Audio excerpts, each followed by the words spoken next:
Kathy was Chase's new support worker.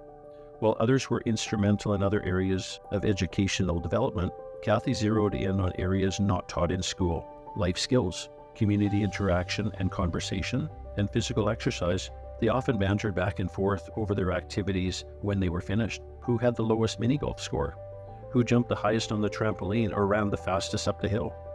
Kathy insisted on treating Chase just like every other teen looking for acceptance, without a focus on any of his special needs.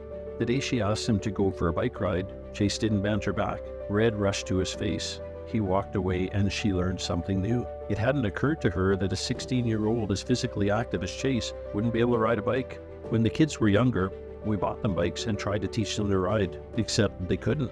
Our daughter couldn't get enough momentum to propel herself. Chase would simply topple, unable to manage the balance. I think the idea of being embarrassed by falling was too much. It always ended up in a fight with Sarah or me. Kathy didn't let that stop her. A few days later, Kathy arrived with her bike in tow.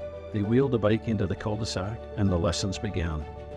Sarah and I watched from our upstairs window, waiting for that moment when frustration overrode his desire to show Kathy he could succeed.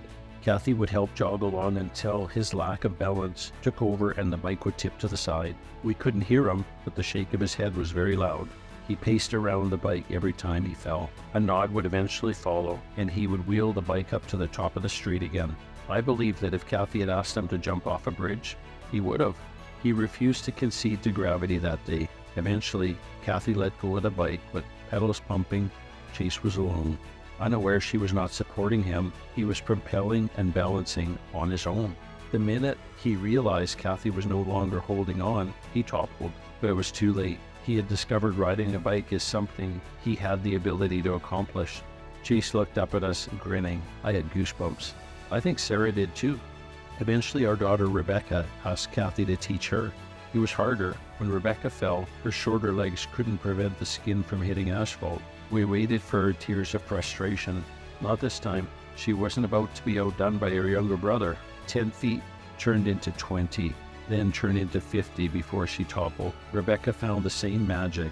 In her own version of Rocky on the steps of Philadelphia, she raised her arms in triumph and danced in the middle of the cul-de-sac, as victorious as her brother was before her. When your child learns to ride a bike at 7, a parent's pride might last a moment. When your child learns at 16 or 19, after years of frustration, it's hard to fight back the tears of joy. Our milestone moments usually come along after many others have forgotten the magic of those moments. I feel the tingling of their enchantment to this day.